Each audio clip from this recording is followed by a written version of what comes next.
And there's a phrase in there that's very important to what I'm talking about, to our everyday existence. The world is waiting for you to rise. Remember what Marianne Williamson said? It does not serve the world for you to play small. We need to understand the power that we have and the magnificent things that we're capable of. It's our birthright. It's really what we are born here to be, all that we can be. Okay, now into the message. What we are here in this world, we just are born into matter, and we physically form. It's been said that our appearance forms to the personality we choose to express in this lifetime for the lessons that we need to learn. So however we are, now we can change it. People change their appearance all the time. They manufacture an appearance. It's very possible for you, and if you look back in your life, you've been a number of incarnations. Let's say every decade you change. So I've had 8 decades of a different persona, and that's how we evolve. But if we could only recognize early enough that we're in charge, that God put us here to help the world rise. And we need to become aware of all the tools that we have. So here we are in matter, and we're talking about healing.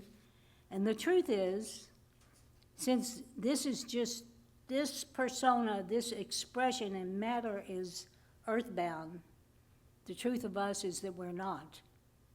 That we remember our body instinctively knows how to heal itself.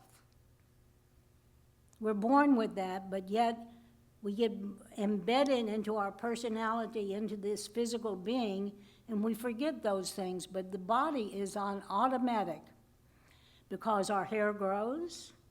If we fall down and skin our knee, a scab grows, and then the skin grows back. It's our nature to heal itself, and we really have to give it a number of messing up. Notice I didn't say the bad word. To stop our body from healing. That's the way it's supposed to be. I know that I can give you 2 instances in our family, and I've said these before, but some of you haven't heard this. When my son, who's now 47 years old, Glenn, oh God, time passes. That's my baby. But anyway, he was 2. And he fell down and he hurt his knee or something. And I said, well, come here and let Mommy kiss your boo-boo. And he said, you don't need to do that. I said, really? I said, why not? He said, I'll send my soldiers to heal me. And I said, really? Where do they live? And he said, down here behind my heart. And the truth is, the pancreas is back behind your heart, and it's the one that delivers the healing blood cells. He knew that as a baby. Then my granddaughter, his daughter, who's now 11, but she was 3, and they go to a traditional church and he's the white sheep of our family. Everybody else is in my line of thinking. And he says the things, but he says it in the traditional church kind of way. So I was trying to teach my granddaughter how to heal herself. She fell and hurt herself. And I said, well, you can tell this to heal itself. And I said, all you have to do is put your hand on your knee and tell Jesus, because, in that church, Jesus is in your heart. And that's their phraseology for saying the same thing that we say. And I said, tell Jesus in your heart to go through your body and heal this boo-boo. That you're in charge, that boo-boo is not in charge. I said, okay, now you do it. And she put her hands down there on her boo-boo, and she looked at it and she said, go away. You're not the boss of me. These children knew and remembered what we try so hard to forget. So that's that story. Okay. Then you think about this. The earth is its own body. One of the things that I've been doing to try to stop the political drama, the world events that are happening to bring me down to the lowest consciousness, I've started, instead of watching the news, I've watched these documentaries about what people around the nation, around the planet, are doing to heal the earth. And it's just fascinating. There's one in New Mexico. The desert is encroaching in spots in New Mexico. So what did they do in New Mexico? The scientists and everything got together, and they're still in the desert. There's some pods of water coming, but because the land has been virtually raped by civilization, then all the vegetation's gone away, and if water falls, it just runs off and evaporates. It's not serving anything. So what did they do? They bring in like a couple of thousand beavers, and they put them there by the water, in various spots by the water. And so then the beavers start building these dams at a much lower cost than an engineered dam. And then they start capturing water, and the water goes down into the aquifer. And then trees start growing, vegetation comes back, waterfowl come back, amphibians, fish, and the earth has healed itself. The earth, the body earth, Gaia, is designed to heal herself if we just back off. Okay, in France. I mean, and these are scientists from all over the globe that come together in a coalition to heal the earth in various ways. But they have a forest in France that was being destroyed and is on the verge of being like the desert there in New Mexico. So what they found, then they have preserved on different places these French native horses that have been there since prehistoric days, like pony-sized horses that have foraged and lived in the wilderness in the freezing cold, and that is their nature to do that. So they took them on this government-owned reserve of thousands and thousands of acres and turned them loose. And there's always been a debate, like, would the beavers die out there with no water? Or would the horses just fall apart, and all the years of cultivating these horses would be for naught, and then they die and become extinct? What happened is the ponies going through and eating the low-lying destructive vegetation, and then they would fertilize as they went along, and their little hooves would go through and churn up the land and everything, and the forest came back, and it's a full forest now. It took 3 years. It took the beavers 5 years. But this is the one that I love. In the Sahara Desert, 30 years, they get the native farmers in there, give them work in planting trees, and they put the front row of trees, to reclaim the Sahara, and they die. I mean, this went on for 30 years, but in the meanwhile, these native farmers would have the same consciousness, something like what we do. They send the energy into the ground, and they do their ceremonies, they pray. And what should happen? The trees that were forced in died. But where the trees had fallen dead, and those roots were going down, down, down into the ground, they're already there. After everybody left, they gave up. The old dead trees started sprouting. And vegetation, then it would serve as a shade for that. They'd go in, the farmers would go in and clip off all the little sprouts that were coming up, so there were just 3 strong sprouts. and they reclaimed, by itself, that reclaimed into the Sahara. And now instead of the Sahara coming out and claiming Africa, Africa's going in and reclaiming the forest. So the scientists call this project the forest that prayer saved. Because there was no scientific explanation. So that's what we do. I mean, Earth is healing itself. We are by nature healing ourselves. So there's that. There are what we can do, as we've learned in healing, there are things that we can do to promote that. Like we know to send energy. Barb and Bill have had several classes of different types of healing, one of which I've gone through, which is quantum touch. And it helped me learn to direct healing. But you can't direct healing to a person that's already chosen death.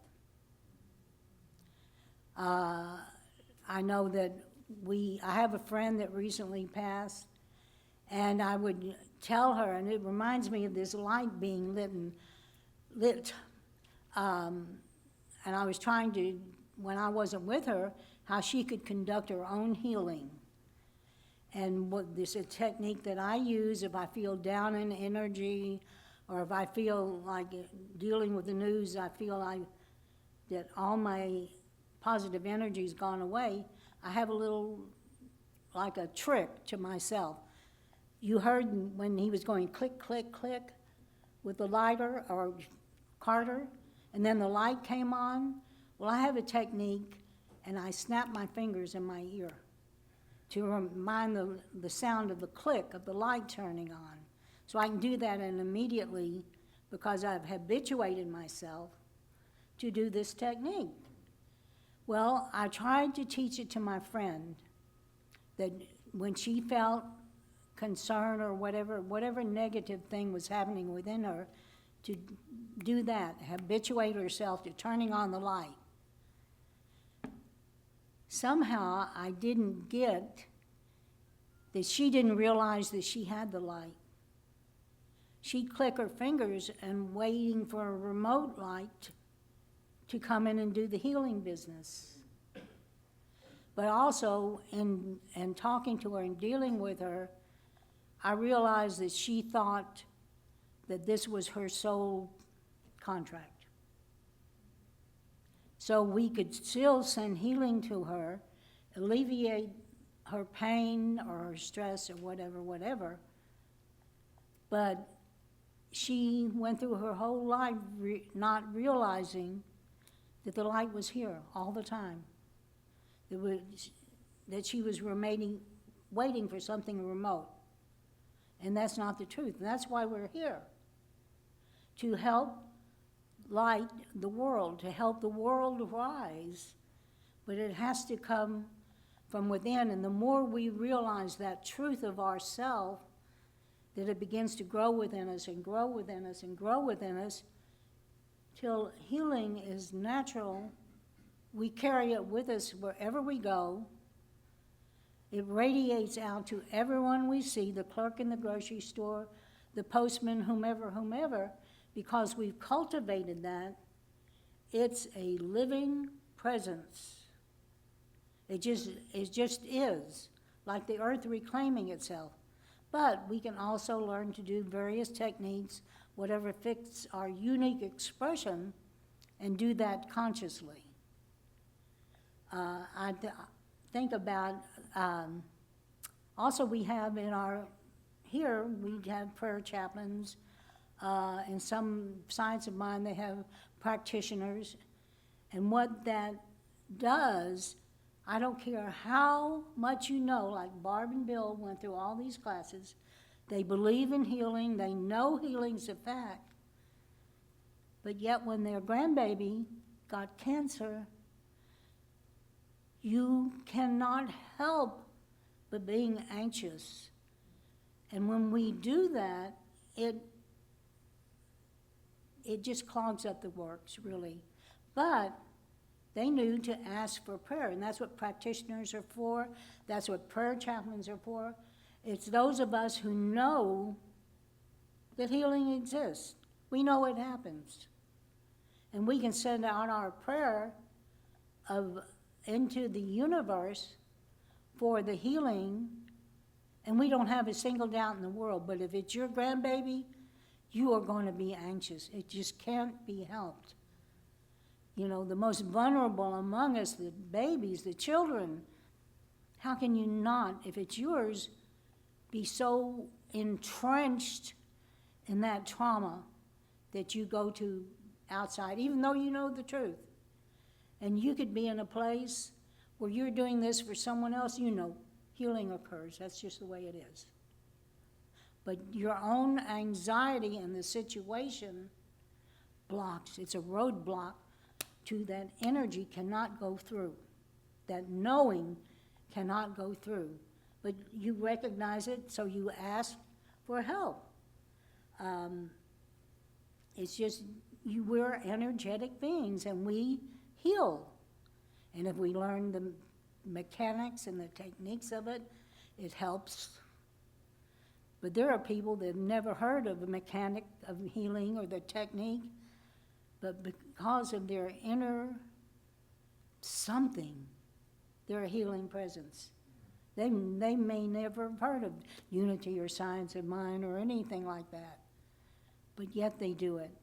I think of, I read about an old lady out in Wyoming, let's say, and she was nearly blind, and she had this diary of people that she prayed for. But all she did was have their name at the top. The page was blank. She would just pray for them in whatever way she did. But she was the personification of prayer and healing without one single agenda. So it's just something within us. But I'm happy to say that that's what we do here. Okay? I mean, check with myself. Oh, okay. And Leon got healed. Well, yes, he did. I mean, he's still having issues, but instead of a frail child, he's a round guy, healthy as could be, smiling, active. Wow. He got to be Superman or the Bionic Man. His leg, he lost his leg, but now he's got something to show off. And he runs and he jumps, and it's a beautiful thing. It is a beautiful thing. But one of the things that we see is, I had this minister many, many years ago from religious science. He was like all of us, he was a flawed human being. But yet, he helped me so much evolve into understanding. And this is what he said about healing. And like I talked about the anxiety that Bill and Barb might have experienced. He said, if you throw a broom into the swimming pool, you see the undulating stick of the broomstick, and then the broom itself, and it's undulating, and it's not real, and it looks all deformed. But you know the truth of that broom. You know the truth of that broom on the bottom of the pool, and it's straight and true. And that's how we make contact. You know, Jesus in the Bible, more is written about Jesus healing people than any of the philosophy. His primary function within himself was to be a healer. And if you study it, that's his primary thing. The other things that happened were just things along the way. One of the things that he told us, like in the Lord's Prayer, that this is how you command the energy of the universe. He said, he didn't say this is what to pray. He said this is how to pray. And if you look at it, It is a polite command into the universe, knowing that the universe will respond. Give us this day. You know, is all that sort of thing all over it. You send a polite command into the energetic universe and let it go, knowing that will happen. So think about that when you're healing, and think about when you have an issue with your relationships, with your finances, or with personal wounds or physical healing. That's the appearance of the undulating broom. The truth is, which is what you have to latch on to, is the truth of that straight, perfect broom. Okay. See where I am. Oh, and then the other thing, like talking about the undulating broom, sometimes as healers we go into a situation and we are so filled with ourselves. I am the healer. I'm going to fix this. Honey, it ain't none of your business. You go in there and you do your due and let the body has a soul contract and it has to play out.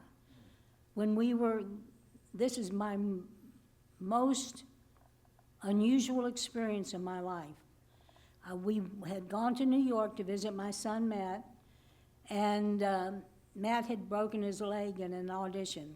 So we were going with him to the doctor on Fifth Avenue, or Park Avenue, to get his cast removed. So he goes in to have his cast removed, and we're sitting there waiting.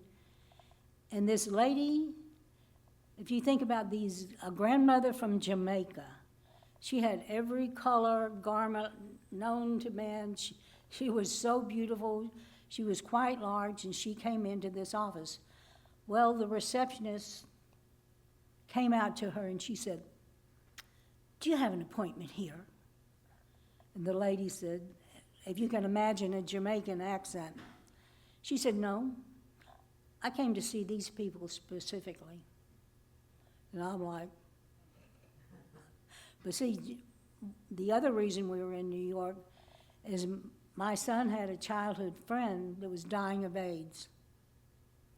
And he wanted me to go with him out to the suburb where the kid was living with his partner and see if I could effect any healing. Oh. But anyway, she sat down and chatted, and she talked about how she'd been psychic from a young age, and then she stopped. And she said to me, "Now tomorrow, when you go to do the healing," she said, "you will have opposition." She said, "Just go in the bathroom, wash your hands, and prepare in the bathroom so no one will see you, and then come out and just do it." Okay. And she said, "Okay, goodbye." Never saw her before, never saw her since. And I'm just like, we're stunned. She was so beautiful. So the next day, sure enough, we go out there to whatever little town it was on the train, and I walk in and I look at Jack. There was nothing I could do. I did go in the bathroom and wash my hands and pray like the lady suggested. But Jack's father was there, who was an evangelical minister, and was talking loud and large about this was Jack's punishment for an evil life. And the mother didn't even bother to show up because of his abominable sin. Jack died before the week was over. I never wanted to punch someone in the face so bad in all my life. But I knew there was nothing I could do. Jack had chosen death. The other reason I was there was to make a sandwich that the kids always loved to have, but it was real crunchy. Jack couldn't have eaten that. He had that Kaposi sarcoma all in his mouth and everything. It was just awful, and I felt like an ultimate failure. All my ego-driven, I'm going to be the healer. Excuse me. Okay, so the next day then, we go to a dinner with Matt, and he had some friends that they were in a play. And so we're waiting.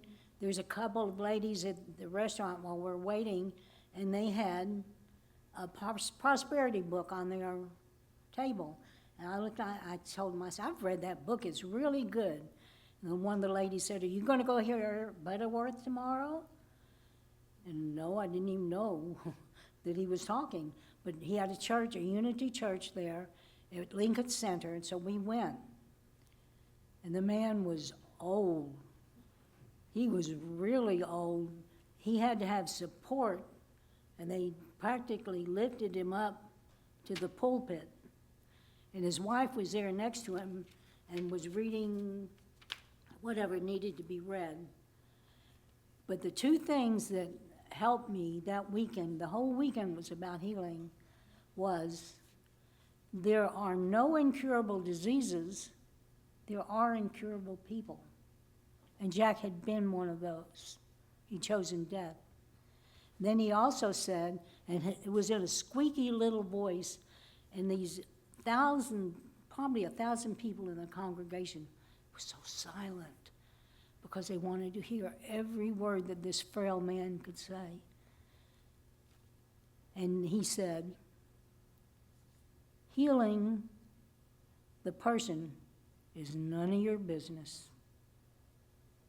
Letting me know that I had, in myself, I realized I had been making it my business.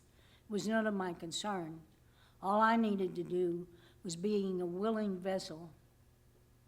Who knows what my prayer or intent might have served to relieve some of the pain, to help make his transition easier, whatever. I was not the instrument of healing. I had to be willing to let Spirit use this physical body as a vessel, and there I have it. But we all have the truth of healing within us. And even if you haven't taken a healing class or whatever, your intent is everything. To send the Spirit to this person and let them take care of it themselves. So basically, now I'm going to do the PJ and give the 4 things, some action steps.